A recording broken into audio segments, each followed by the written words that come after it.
नमस् नमस्कार छात्रों। आपको ऑनलाइन क्लासेस के माध्यम से कंटेंट से संबंधित वीडियोज़ आपको प्रेषित कर किया जा रहा है।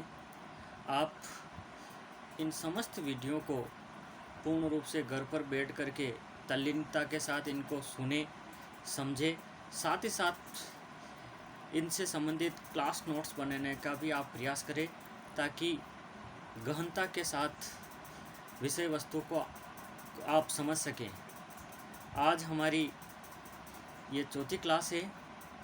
पिछली क्लास के अंतर्गत हमने शैक्षिक प्रशासन के विभिन्न सिद्धांतों के बारे में विस्तार से अध्ययन किया था कि शैक्षिक प्रशासन के मुख्य रूप से कौन कौन से सिद्धांत थे। उसमें हमने पढ़ा था समानता का सिद्धांत, स्वतंत्रता का सिद्धांत, दार्शनिक एवं राजनीतिक विचारधारा का सिद्धांत, सर्वांगीण विकास का सिद्धांत। इन विभिन्न सिद्धांतों के बारे में हमने विस्तार से अध्ययन किया था। आज हम इस क्लास के अंदर शैक्षिक प्रशासन के प्रकारों के बारे में विस्तार से अध्ययन करेंगे कि जो शिक्षा का प्रशासन होता है वो कितने प्रकार का होता है। शिक्षा का प्रशासन मुख्य रूप से दो प्रकार का होता है। उसमें पहला है निरंकुशवादी शिक्षा प्रशासन और दूसरा शिक्षा का प्रशासन होता है प्रजातांत्रिक शैक्षिक प्रशासन। इन दोनों को हम विस्तार से इसके ऊपर हम विवेचना करेंगे।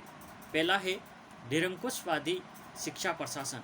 जैसा कि नाम से ही स्पष्ट है कि इसमें किसी व्यक्ति विशेष का पूर्ण रूप से महत्वपूर्ण योगदान होता है, जिसको दूसरे रूप में हम तानाशाही शैक्षिक प्रशासन के नाम से भी जाना जाता है।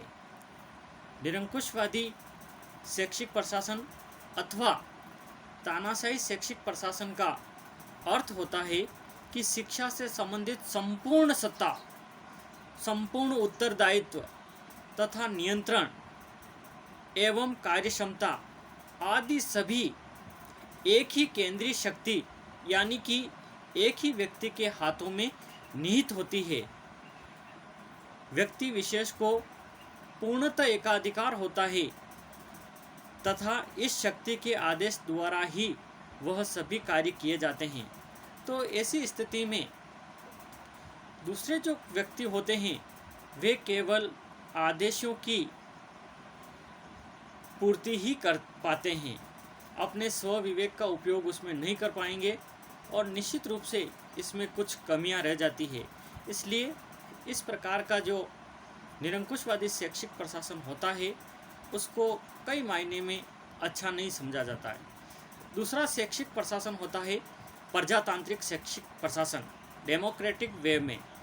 जैसा कि हम जानते हैं प्रजातंत्र में सभी व्यक्तियों का सामूहिक योगदान होता है, उसी प्रकार से प्रजातांत्रिक शैक्षिक प्रशासन में भी सभी व्यक्तियों का उस शैक्षिक संस्था के अंदर जिस भी स्तर के व्यक्ति होते हैं उन सभी का सामूहिक योगदान होता है।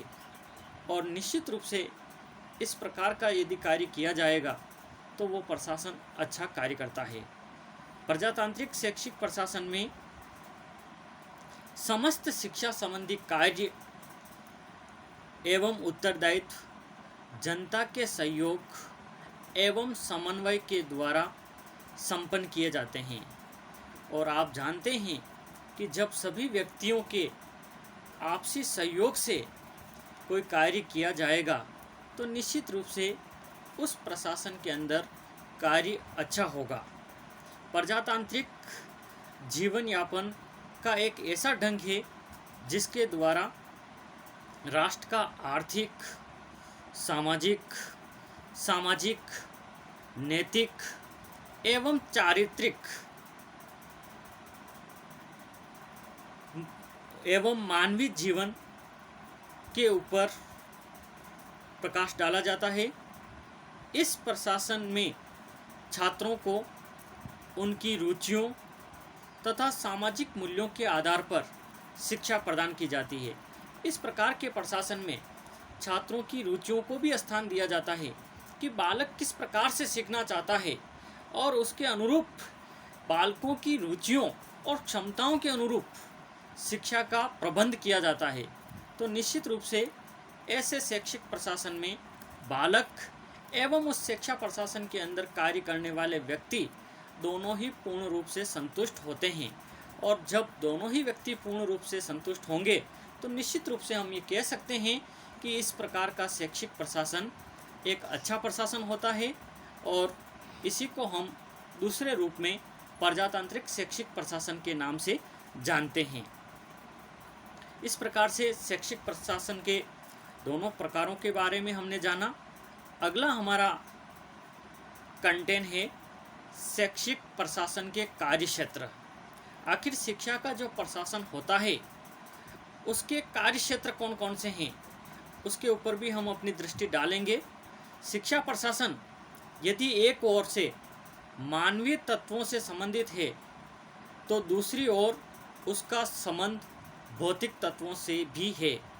मैंने आपको पहले भी बताया कि कोई भी प्रशासन को सुचारू रूप से चलाने के लिए उसमें दोनों प्रकार के मानवीय एवं भौतिक दोनों तत्वों का आपसी समन्वय बहुत ही आवश्यक है। बिना दोनों के समन्वय के वो प्रशासन अच्छा कार्य नहीं कर सकता। अतः शिक्षा की प्रक्रिया से संबंधित सभी बातें शिक्षा प्रशासन की सामग्री है। इस प्रकार शैक्षिक प्रशासन के कार्यक्षेत्र को निम्नलिखित बिंदुओं के अंदर हम समझ सकते हैं। इसमें शैक्षिक प्रशासन का पहला कार्यक्षेत्र है नवीन शिक्षा नीति के अनुसार शिक्षा का स्वरूप तैयार करना एवं समय समय पर उसका मूल्यांकन करना।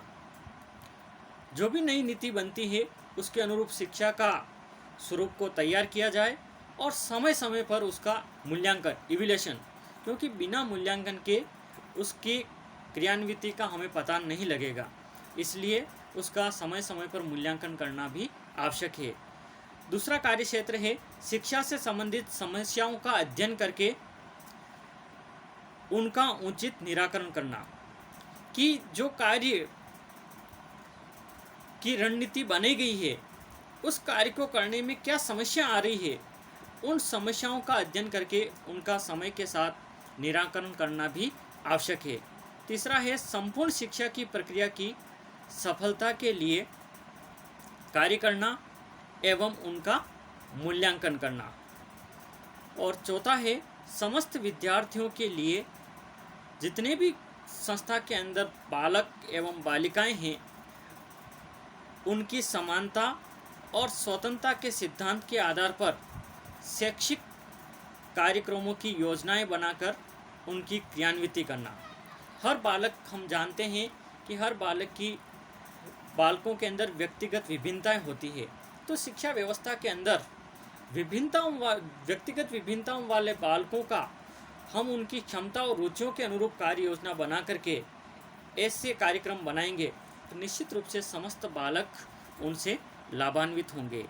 अगला है शिक्षा के उद्देश्य, मूल्य तथा सिद्धांत आदि को छात्रों एवं समाज के हित में निर्धारण करना, यानी कि शिक्षा के जो भी मूल्यों का निर्माण करें, शिक्षा के उद्देश्यों का निर्धारण करें, उनके सिद्धांतों का निर्धारण करें, उसमें उनकी परिधि में केंद्र में कौन होना चाहिए? बालक होना चाहिए। बालक के अनुरूप इनका निर्धारण करेंगे तो निश्चित रूप से बालकों को इसका पूरा लाभ मिलेगा। छठा है शिक्षा संस्थाओं में कार्यरत कर्मचारियों एवं उपलब्ध संसाधनों में समन्वय स्थापित करना। हम जानते हैं कि यदि स्टाफ के अंदर आपस में कोऑर्डिनेशन, समन्वय नहीं होगा तो कोई भी कितनी भी अच्छी कार्य योजना बना ली जाए लेकिन वो कार्य योजना धरातल पर पूर्ण रूप से सिद्ध नहीं हो पाएगी। इसलिए जो भी स्टाफ है उसमें आपस में कोऑर्डिनेशन, समन्वय होना आवश्यक है। आपस में सहयोग की भावना से कोई भी कार्यक्रम का आयोजन किया जाए तो कार्य करेंगे तो निश्चित रूप से उसका बालकों को पूरा लाभ मिलेगा।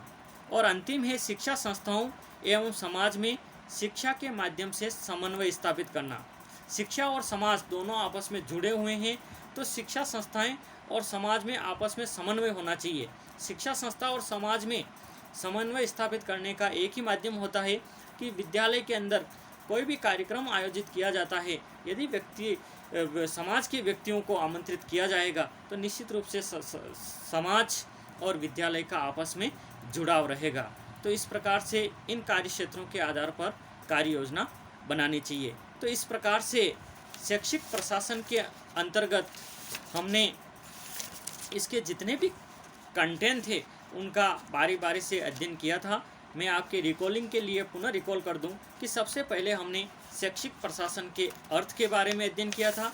उसके बाद शैक्षिक प्रशासन की जो प्रमुख परिभाषाएं थी उसके बारे में अध्ययन किया था, और परिभाषाओं में भी मुख्य रूप से लूथर गुलिक ने शैक्षिक प्रशासन को पूर्ण रूप से परिभाषित करने का प्रयास किया था, जिसको हमने जाना। उसके बाद शैक्षिक प्रशासन की आधुनिक अवधारणा के बारे में हमने अध्ययन किया था, और इस आधुनिक अवधारणा के अंदर भी हमने मुख्य रूप से दो कंटेंट को देखा था, एक इनसाइक्लोपीडिया ऑफ एजुकेशन रिसर्च और दूसरा अमेरिकन विद्यालय प्रशासन का संगठन। इन्होंने शैक्षिक प्रशासन के ऊपर किस प्रकार से अपने विचार व्यक्त किए उसको हमने अध्ययन किया। उसके बाद हमने शैक्षिक प्रशासन के महत्व के बारे में अध्ययन किया।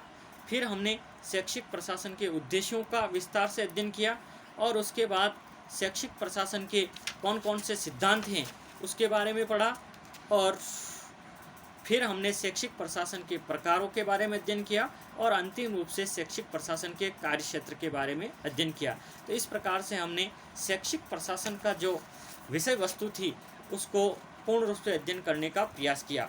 अब आपके सामने प्रश्न ये उत्पन्न होता है कि सर इससे संबंधित कौन कौन से महत्वपूर्ण प्रश्न परीक्षा के अंतर्गत पूछे जा सकते हैं।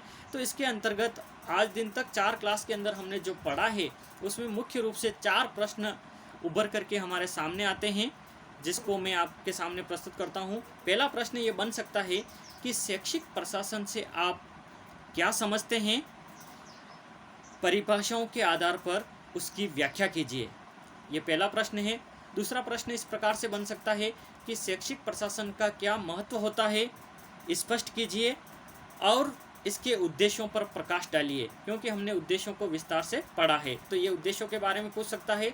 तीसरा प्रश्न बन सकता है प्रजातंत्र में शैक्षिक प्रशासन के कौन कौन से सिद्धांत होते हैं, प्रत्येक सिद्धांत को स्पष्ट कीजिए। शैक्षिक प्रशासन के सिद्धांतों को भी हमने विस्तार से अध्ययन किया था, तो इससे संबंधित यदि प्रश्न परीक्षा के अंदर पूछा जाता है तो आराम से आप उसको हल कर सकते हो। और अंतिम प्रश्न बन सकता है कि शैक्षिक प्रशासन के प्रमुख प्रकारों का उल्लेख करते हुए उसके कार्य क्षेत्रों के बारे में लिखिए।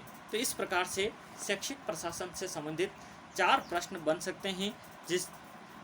आप सभी इन चारों वीडियो को यदि अच्छी तरह से अध्ययन करते हैं, इनके ऊपर मनन करते हैं और क्लास नोट्स तैयार करते हैं तो निश्चित रूप से परीक्षा के अंदर आने वाले इस प्रकार के प्रश्नों को आप आसानी से हल कर सकते हैं। और मैं चाहता हूं कि परीक्षा के अंदर आप अच्छे से अच्छे अंक प्राप्त करें। इन्हीं शुभकामनाओं के साथ धन्यवाद। अगली क्लास के अंदर जब भी हम मिलेंगे तो उसमें हम प्रबंधन के बारे में पढ़ेंगे कि मैनेजमेंट क्या होता है, उस प्रबंधन के बारे में, प्रबंधन की आवश्यकता के बारे में आदि के बारे में हम विस्तार से अध्ययन करेंगे। धन्यवाद।